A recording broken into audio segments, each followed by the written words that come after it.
Today on How It's Made. Cartridge blades. Chocolate banana loaves. Vending machines. And dive computers.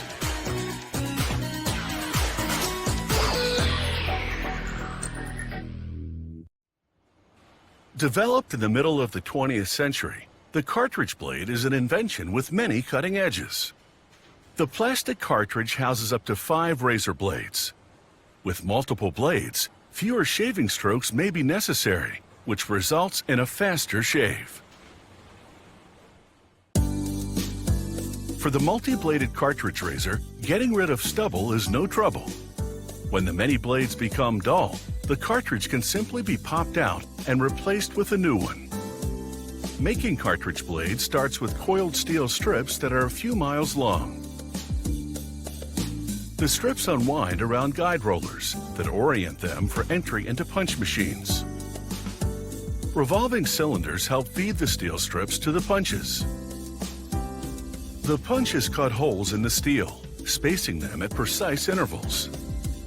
These holes will allow production machinery to grip the steel and move it through the blade-making process.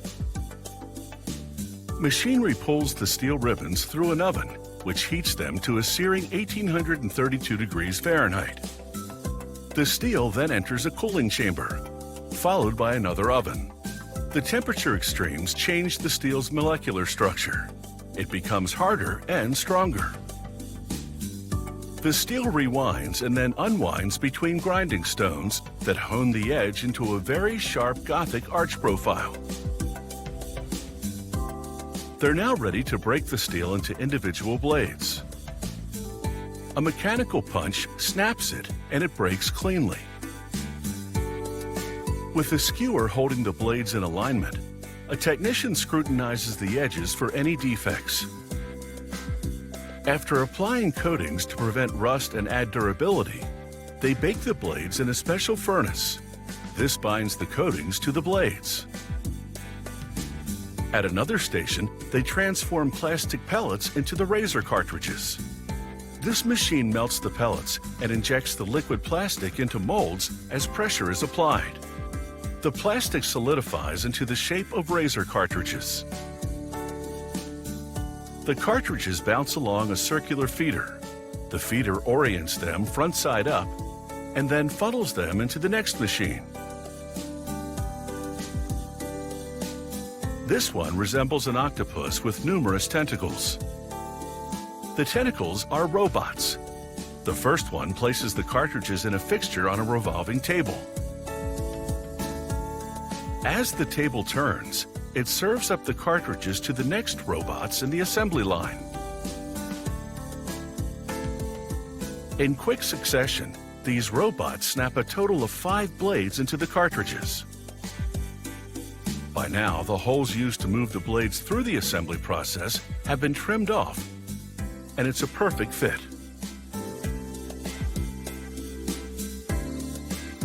They now place back casings in front of the cartridges and install pieces of metal on the parts. The metal pieces are sacrificial anodes. Their sole purpose is to be sacrificed to corrosive forces to save the blades. After that, robots flip the back casings, then transfer them to the cartridge blades and click them into place.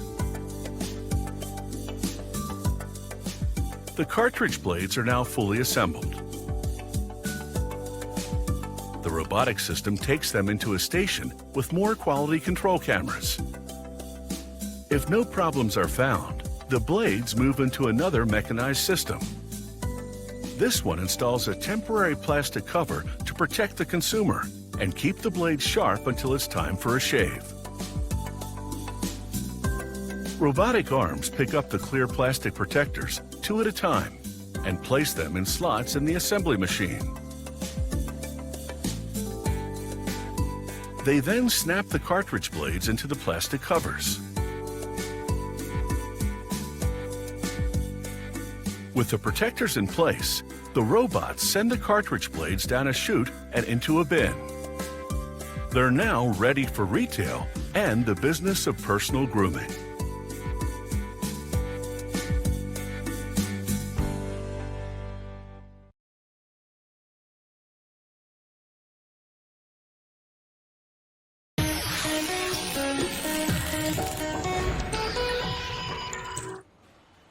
Many schools today require all food on the premises to be allergy-free because so many children have life-threatening allergies to peanuts, tree nuts, or dairy products.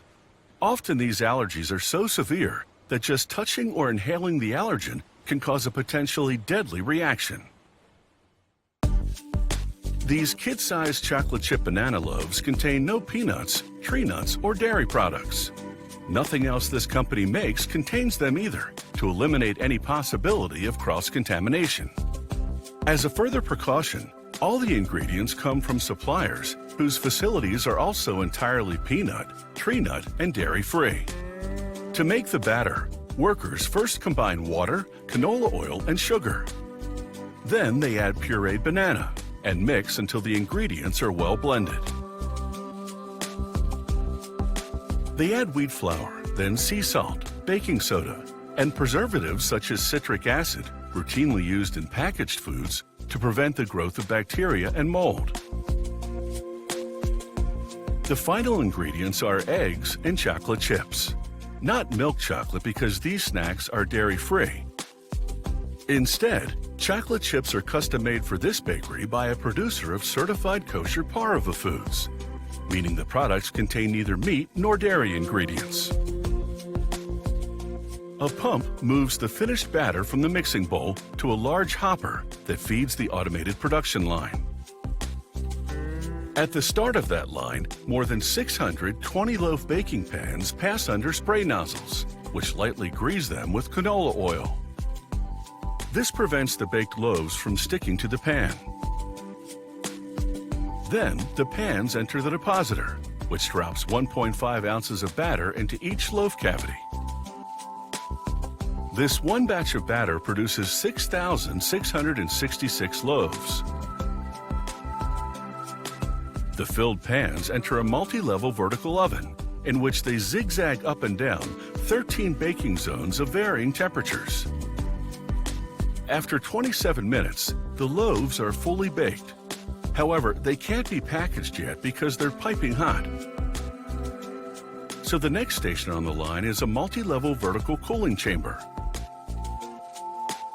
Its fans draw out the hot air while blowers introduce filtered cold air. When the pans exit the cooling chamber about 25 minutes later, the loaves are just slightly warm. A robot now descends on 2 pans at a time.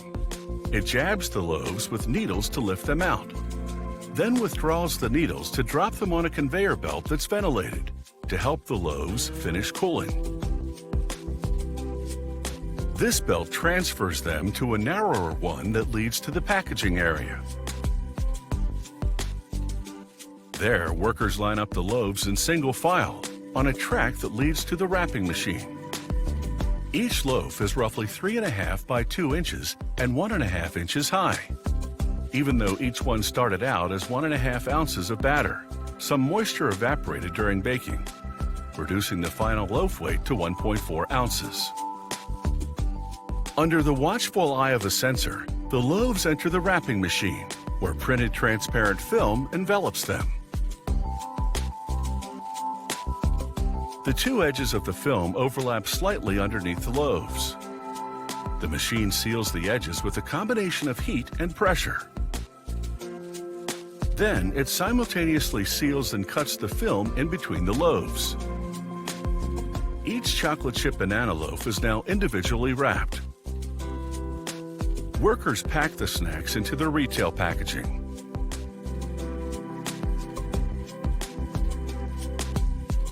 The box moves into a glue machine which seals the flaps.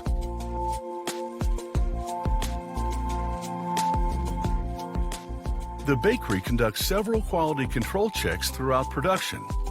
For example, testing the viscosity and pH level of the batter.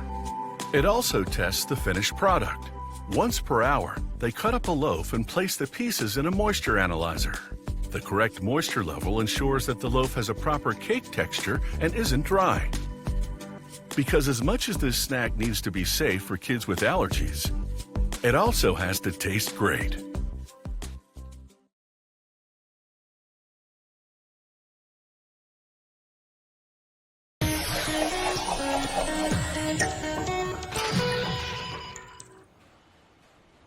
Vending machines are a common sight in public places. The first modern vending machines in 1880s England didn't sell food at all. They dispensed postcards. Nowadays, automated vending has come full circle, with machines selling not just food, but electronics and other consumer goods. Thirsty? Just select a drink, enter its number on the keypad. The LED monitor displays what you've chosen and how much it costs. Then insert the money. The monitor shows your credit, how much you've paid. The credit resets to zero when the machine releases your drink and returns any change you're due.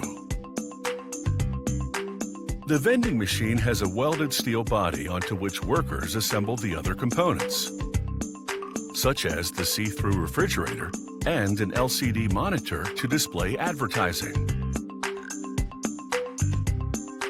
Workers assemble the machine's payment and display system, starting with the machine's control board.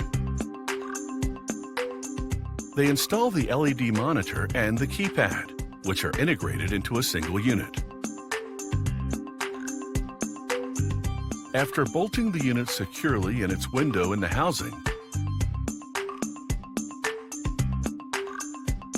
the workers screw the control board securely in place, then plug the LED monitor and the keypad into the board. They install the coin acceptor. It can be set up to recognize up to 16 different types of coins. When a customer inserts money, the coin acceptor transmits the value to the control board, which displays the amount on the LED monitor, calculates it into the purchase of the item, and directs the coin acceptor to dispense any required change. Next, workers install the banknote acceptor. It identifies the denomination of an inserted bill with an optical scanner. And to make sure the currency is genuine, measures fluorescent ink with UV light and reads magnetic ink printing with a magnetic scanner. It sends the value of the bill to the control board. They plug the data transfer cables from the money acceptors into the control board, along with the cable for the controllers that operate the machine's product release motors, and the data transfer cables coming from the two coin hoppers, which collect the inserted coins and dispense change. Then they close up the machine with cover panels. A worker constructs the product feed trays that go into the vending machine's refrigerator. The first step is to attach partitions to a back panel to form columns. Each column's width is set to the dimensions, weight, and type of packaging of the product it will dispense, from small feather-light bags of chips to heavy glass beverage bottles. A feed tray can have up to 6 columns. The trays are constructed entirely of stainless steel because it withstands refrigeration temperature and doesn't rust when exposed to moisture. Workers install a motor at the back of each column. Once the tray is installed in the fridge, those motors plug into the control board. When the customer pays for the selected product, the board activates the motor for the corresponding column to release the product. Side-by-side columns designed to be stocked with the same product have linked motors. That way, if one column sells out, the linked one with more of the same product kicks in. Each motor moves the products with a steel drive spring. There are 7 different sizes of springs. Workers install the size that has the correct spacing between the rolls that corresponds to the dimensions of the product being dispensed from that column. Once the customer pays for the selection, the motor rotates the spring 360 degrees to release the product and move the one behind it to the front of the line. Once all the product feed trays are installed, workers adjust the refrigerator thermostat and stock the products. Then they test the machine. First, they purchase a product with paper currency. They make sure the bills feed smoothly, that the banknote acceptor sends the right data to the control board, that the board calculates the transaction accurately, and activates the correct motor. They run the same test with the coin acceptor to make sure its sensors correctly detect the coin, dimension, weight, and chemical composition, and transmit accurate information to the control board. All this to ensure the vending machine customers get exactly what they paid for.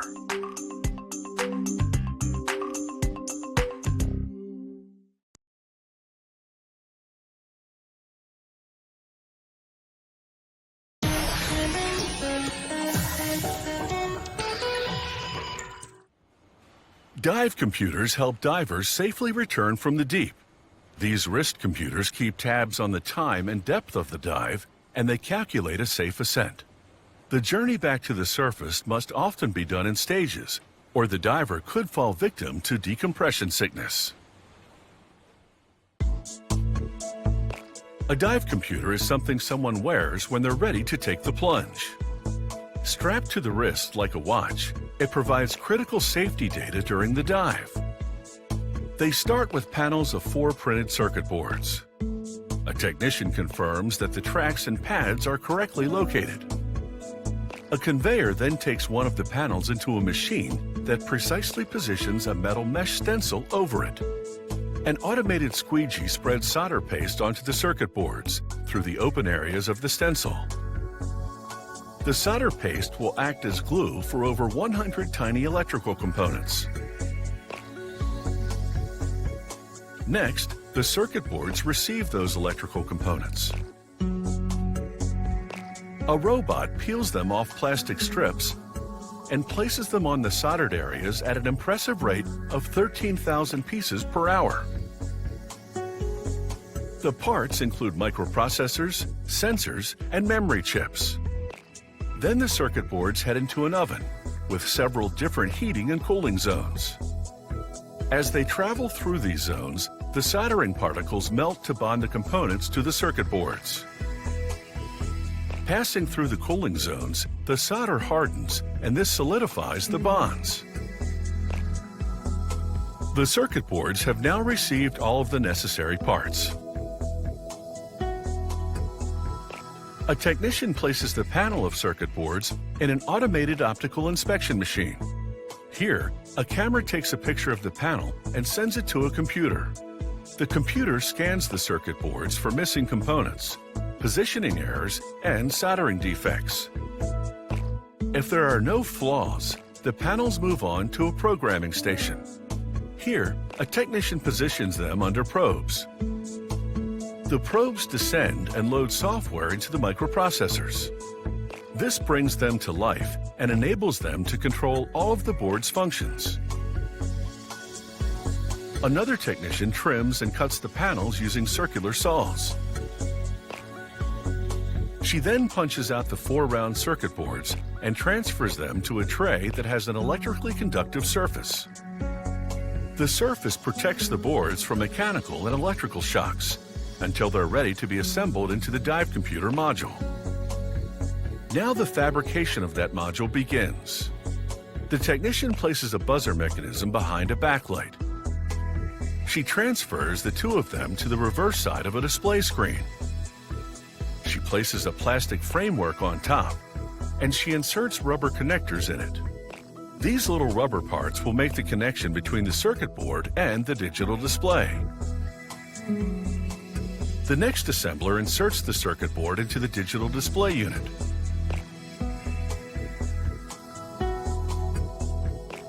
She installs a temporary battery and checks the digital monitor to confirm that it's functional.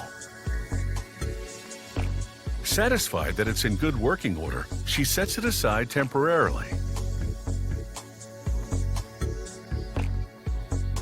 In the next stage of production, the worker removes any dust particles from the screen using blasts of compressed air. She snaps the dive computer module into a tough plastic case that's designed to withstand a lot of water pressure. She cleans a glass faceplate and places it over the digital screen.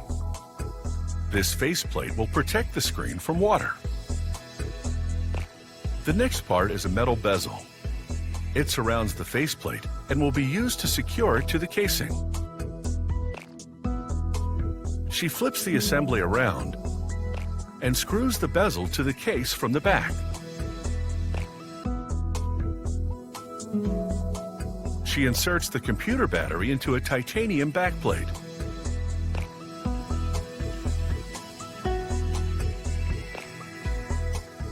She then installs the battery assembly in the back of the module and secures it with screws. This completes the dive computer module.